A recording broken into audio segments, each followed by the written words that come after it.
Good morning students, have A nice day. ಬನ್ನಿ ಈಗ ಮುಂದುವರೆದ ಭಾಗವನ್ನು ನೋಡೋಣ. ಮೆಂಟಲ್ ಎಬಿಲಿಟಿ ಟೆಸ್ಟ್ದು ನವೋದಯ ಸ್ಟೂಡೆಂಟ್ಸ್ ಯಾರ್ಯಾರು ತಯಾರಿ ಆಗ್ತಿದ್ದೀರಾ ಅವ್ರಿಗೆಲ್ಲ ತುಂಬ ಹೆಲ್ಪ್ಫುಲ್ ಆಗುತ್ತೆ. ಅದು ಗ್ರಾಮೀಣ ಪ್ರದೇಶದಲ್ಲಿರೋ ಮಕ್ಳಿಗಂತೂ, ಗೌರ್ಮೆಂಟ್ ಶಾಲೆಯಲ್ಲಿ ಓದೋ ಮಕ್ಳಿಗಂತೂ ತುಂಬ ಹೆಲ್ಪ್ ಆಗುತ್ತೆ. ಎಲ್ಲ ಮಿಸ್ ಮಾಡದೆ ನೋಡಿ. ಬನ್ನಿ ಈಗ 7, 11ದು ಯಾವ್ದ್ಯಾವುದು ಅಂತ ನೋಡೋಣ. 11 ಕ್ವಶನ್ ಏನಿದೆ ನೋಡಿ, ಬಾಣದ ಗುರುತು A B C D.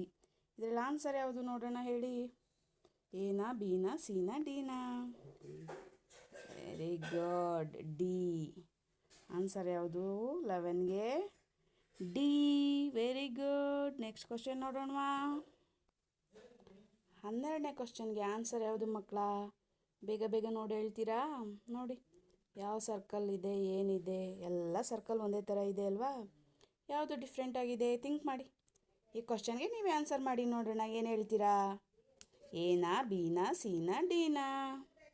ಸೂಕ್ಷ್ಮವಾಗಿ ಗಮನಿಸ್ಬೇಕು ಮಕ್ಕಳ, ಇಲ್ಲಾಂದ್ರೆ ಅರ್ಥ ಆಗಲ್ಲ. ನೋಡಿ 12ನೇದಕ್ಕೆ ಆನ್ಸರ್ ಯಾವುದು? ಸಿ. ಯಾಕೆ ಅಂತ ಗೊತ್ತಾ? ನೀವು ಹೇಳಿ, ಕಮೆಂಟ್ಸ್ ಬಾಕ್ಸಲ್ಲಿ ನೀವು ಹೇಳಿ ಯಾಕೆ ಅಂತ. ನಾನು ಆನ್ಸರ್ ಅಂತ ಹೇಳಿದೆ, 12ನೇದಕ್ಕೆ ಆನ್ಸರು ಸಿ ಅಂತ ಹೇಳಿದೆ. ಕಾರಣ ನೀವೇ ಹೇಳಬೇಕು, ಓಕೆನಾ? Next question ನೋಡೋಣವಾ.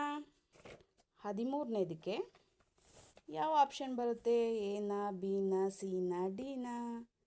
ನೋಡಿ, ಮೆಂಟಲ್ ಎಬಿಲಿಟಿ, ನಿಮ್ಮ ಮೆಂಟಲ್ ಪವರ್ ಯೂಸ್ ಮಾಡಿ, ಥಿಂಕ್ ಮಾಡಿ, ನನಗೆ ಆನ್ಸರ್ ಹೇಳಿ. ಯಾವುದಿರ್ಬೋದು? ಎನಾ ಅಥವಾ ಬಿನಾ, ಸಿನಾ, ಡಿನಾ? Okay, good. B answer. 13ನೇದಕ್ಕೆ ಯಾವುದು answer? B. Very good. Next ನೋಡೋಣವಾ. ಓಕೆ, 14ನೇದು ನೋಡಿ, ಅದಕ್ಕೆ ಆಪ್ಷನ್ ಯಾವುದು? ಯಾವುದನ್ನು ತೆಗಿತೀರಾ? ಯಾವುದು ಡಿಫ್ರೆಂಟ್ ಆಗಿದೆ ಹೇಳಿ ನೋಡೋಣ. ಎನಾ, ಬಿನಾ, ಸಿನಾ, ಡಿನಾ? Very good. ಎಲ್ಲದಕ್ಕೂ ಫುಲ್ ಲೈನ್ ಇದೆ, ಫುಲ್ ಲೈನ್ ಇದೆ, ಫುಲ್ ಲೈನ್ ಇದೆ ಅಲ್ವಾ? ಬಿಗೆ ಮಾತ್ರ ಅರ್ಧಕ್ಕೆ ಮಾತ್ರ ಲೈನ್ಸ್ ಇದೆ ಅಲ್ವಾ? 14ನೇದಕ್ಕೆ ಆನ್ಸರ್ ಯಾವುದು? ಬಿ. Very good. ಬಿನ ನಾವು ಶೇಡ್ ಮಾಡಬೇಕಾಗುತ್ತೆ. Next question ನೋಡೋಣವಾ. 15ನೇದು ನೋಡಿ, ಎಲ್ಲ ಚಿತ್ರಗಳನ್ನ ಗಮನಿಸಿ. ಎನಲ್ಲಿರೋದು, ಬಿನಲ್ಲಿರೋದು, ಸಿನಲ್ಲಿರೋದು, ಡಿನಲ್ಲಿರೋದು? ಹೇಳಿ, ಯಾವುದು ಡಿಫ್ರೆಂಟ್ ಆಗಿದೆ? ಎನಾ, ಬಿನಾ, ಸಿನಾ? ಮೂರಲ್ವೇ ಬಲ್ಲಗಡೆಗೆ ಶೇಡ್ ಮಾಡಿದ್ದಾರೆ, ಅಂದರೆ ಕಲರ್ ಮಾಡಿದ್ದಾರೆ. ಈ ಡಿನಲ್ಲಿ ಮಾತ್ರ ಬೇರೆ ಸೈಡು, ಅಂದರೆ ಲೆಫ್ಟ್ ಸೈಡ್ಗೆ ಏನು ಮಾಡಿದ್ದಾರೆ? ಶೇಡ್ ಮಾಡಿದ್ದಾರೆ. ಅದಕ್ಕೆ ಏನು ಮಾಡಬೇಕು ನಾವು? 15ಕ್ಕೆ ಆಪ್ಷನ್ ಡಿನ ತೆಗಿಬೇಕು ಅಥವಾ ಶೇಡ್ ಮಾಡಬೇಕು, ಓಕೆನಾ? ನೆಕ್ಸ್ಟ್ 16ನೇದು ನೋಡೋಣ. 16ನೇ ಪ್ರಶ್ನೆ ನೋಡಿ, ಎನಲ್ಲಿ ಏನಿದೆ? ಬಸ್ ಇದೆ, ಬಿನಲ್ಲಿ ಕಾರ್ ಇದೆ, ಸಿನಲ್ಲಿ ಲಾರಿ ಇದೆ, ಡಿನಲ್ಲಿ ಎತ್ತಿನ ಗಾಡಿ ಇದೆ. ಇದರಲ್ಲಿ ಯಾವುದನ್ನು ತೆಗಿತೀರಾ? ಯಾವುದು ಡಿಫ್ರೆಂಟ್ ಆಗಿದೆ ಹೇಳಿ ನೋಡೋಣ. ಎತ್ತಿನ ಗಾಡಿ ಅಲ್ವಾ? Very good. 16ನೇದಕ್ಕೆ ಡಿ ಆಪ್ಷನ್ ಆಗುತ್ತೆ ಅಲ್ವಾ? ಓಕೆ, ನೆಕ್ಸ್ಟ್ 17ನೇದು ನೋಡೋಣ. 17ರಲ್ಲಿ ಯಾವ್ದು ತೆಗಿತೀರಾ? ಎನಲ್ಲಿ ಏರೋಪ್ಲೇನ್ ಇದೆ, ಬಿನಲ್ಲಿ ಬಸ್ ಇದೆ, ಇದೇನಿದು ಲಾರಿ ಇದೆ, ಸ್ಕೂಟರ್ ಇದೆ ಅಲ್ವಾ? ಇವೆಲ್ಲ ಯಾವುದು? Road transport. ಇದು ಮಾತ್ರ ಏರ್ ಟ್ರಾನ್ಸ್ಪೋರ್ಟ್ ಅಲ್ವಾ? ಅದರಿಂದ ಆಪ್ಷನ್ ಏನ ನೀವು ತೆಗಿಬೇಕಾಗುತ್ತೆ. ನೆಕ್ಸ್ಟ್ 17ನೇದು ನೋಡಿ, ಎ ಬಾಕ್ಸ್ ಇದೆ, ಇದು ಬಾಕ್ಸ್ ಇದೆ, ಇದು ಬಾಕ್ಸ್ ಇದೆ, ಇದು ಮಾತ್ರ ಟೇಬಲ್ ಅಲ್ವಾ? 17ನೇದು ಸಿ ಆಪ್ಷನ್, ಸಿನ ನೀವು ಶೇಡ್ ಮಾಡಬೇಕಾಗುತ್ತೆ. ನೆಕ್ಸ್ಟ್ 18ನೇದು ನೋಡಿ, ಇಲ್ಲೆಲ್ಲ ಲೈನ್ಸ್ಗಳಿದೆ ಅಲ್ವಾ? ಗೆರೆಗಳಿದೆ ಮೂರಲ್ವೇ, ಎ ಬಿ ಡಿನಲ್ಲಿ ಲೈನ್ಸ್ಗಳಿದೆ. ನೀವು ತೆಗಿಬೇಕಾಗಿರೋದು ಯಾವುದು? ಸಿ. ಸಿ ಡಿಫ್ರೆಂಟ್ ಆಗಿದೆ ಅಲ್ವಾ?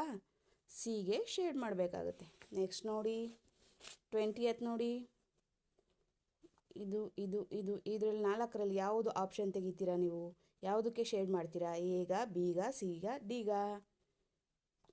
ಓಕೆ, ಬಿಗೆ ಅಲ್ವಾ? ಇದರಲ್ಲೆಲ್ಲ 4 ಲೈನ್ಸ್ ಇದೆ, ಇದು ಮಾತ್ರ 3 ಲೈನ್ಸ್ ಇದೆ. ಓಕೆ, ಗುಡ್ ಮಕ್ಕಳ. ನೆಕ್ಸ್ಟ್ ಕ್ವಶನ್ ನೋಡಿ ಮಕ್ಕಳ, 21ನೇ question. A B C D ಯಾವುದು ಡಿಫ್ರೆಂಟ್ ಆಗಿದೆ ನೋಡಿ? 3ಕ್ಕಿಂತ ಇದು ಭಿನ್ನವಾಗಿದೆ ಅಲ್ವಾ?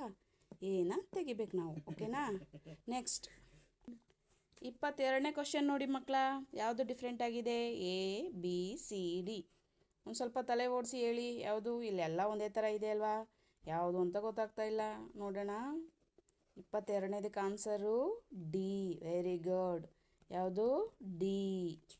ನೆಕ್ಸ್ಟ್ 23ನೇದು ನೋಡೋಣ. ಇದೆಲ್ಲ ಅಂಕಗಣಿತದ ಚಿಹ್ನೆಗಳು. ಇದು ಕೋನ ಅಲ್ವಾ, ಆದ್ದರಿಂದ ಏನ ತೆಗಿಬೇಕು. ಓಕೆನಾ ಮಕ್ಕಳ? ಈಗ 2 ಹೋಮ್ವರ್ಕ್ ಕೊಡ್ತೀನಿ, ಅವೆರಡನ್ನೂ ಮಾಡ್ಕೊಬನ್ನಿ. ಇದರಲ್ಲಿ ನೋಡಿ ಎ ಬಿ ಸಿ ಡಿ, ಇದರಲ್ಲಿ ಯಾವುದು ಡಿಫ್ರೆಂಟ್ ಆಗಿದೆ ಅಂತ ನೀವೇ ನನಗೆ ಹೋಮ್ವರ್ಕಲ್ಲಿ ಕಮೆಂಟ್ಸಲ್ಲಿ ಹೇಳ್ಬೇಕು. ಇದು ಮತ್ತು ಇದು ಇವೆರಡನ್ನ ಹೋಮ್ವರ್ಕ್ ಮಾಡ್ಕೊಬರ್ಬೇಕು. ಓಕೆನಾ? ಓಕೆ ಮಕ್ಕಳ, ಬಾಯ್.